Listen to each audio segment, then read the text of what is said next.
A pastor friend of mine, Keith Coke, gone to heaven now, but he once told this short story. He said it was the first Saturday morning of the month, a day set aside for the men of the church to meet and cut the grass, trim the hedges, and do a general sprucing up of the church grounds. It was also a great time to mingle with other menfolk of the church. So the ones which showed up to help was usually treated to an early morning breakfast in the fellowship hall before the work began. Most of the men brought with them their personal lawn tools, lawnmowers, head trimmers, and the like. No different from the rest, Pastor Keith showed up with his almost new Echo 2-cycle gas weed eater. You see them at Walmart all the time. With a little effort, Pastor Keith was finally able to get the uncooperative nylon string wrapped around the weed eater's spool. Then after a few dozen pulls of the cord, the weed eater fires up. Deciding to start at the fence down by the cemetery, Pastor Keith was able to trim about 3 feet of long grass before the weed eater chokes off. 20 or so pulls later, the weed eater is purring once more. However, the instant the weed eater's cord made contact with the grass, its small engine dies for a second time. Pastor Keith looks around, then marches off in the direction of his truck, carrying with him the weed eater. Once there, he changes the spark plug, then pours in a fresh mixture of gas and oil. Now, somewhat aggravated, Pastor Keith jerks on the cord until it once more fires up. Then, with utter determination, he returns to the fence. Now, friend, this is where the men of the church receive first-hand confirmation pastors are human. The moment the weed eater string made contact with the grass, the small engine dies deader than a doornail, as they say. Once more, one can see Pastor Keith across the way frantically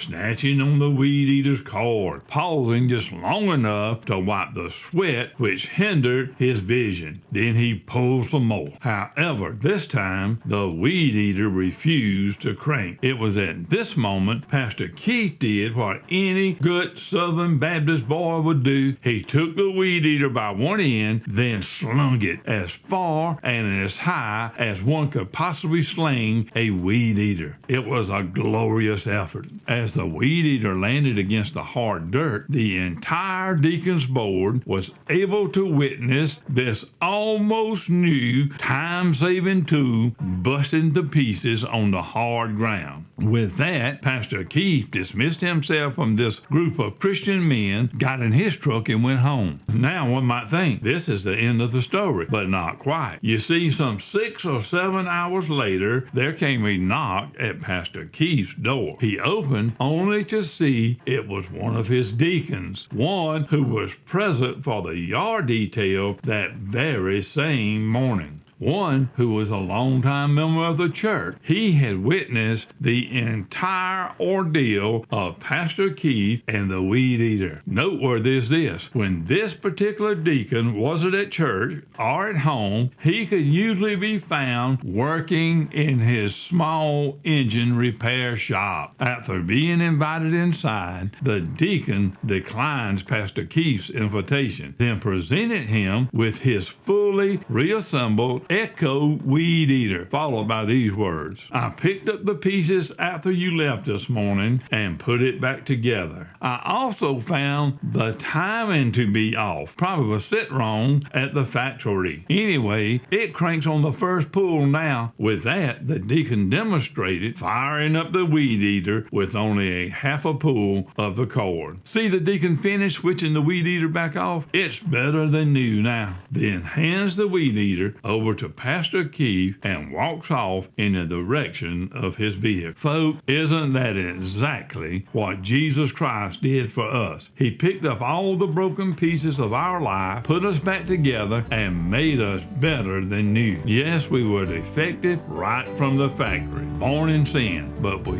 don't have to stay that way. If you haven't experienced this transformation already, you can. Friend, if you already have a pastor, call him right now and simply say, I want to be saved. If he doesn't know what you're talking about, write us and we will put you in touch with someone in your area who does. Someone who will pray with you, share with you, and guide you. We will never ask you for your personal information or solicit money. Amen. It's a win-win situation. Until we meet again, may God bless you and yours.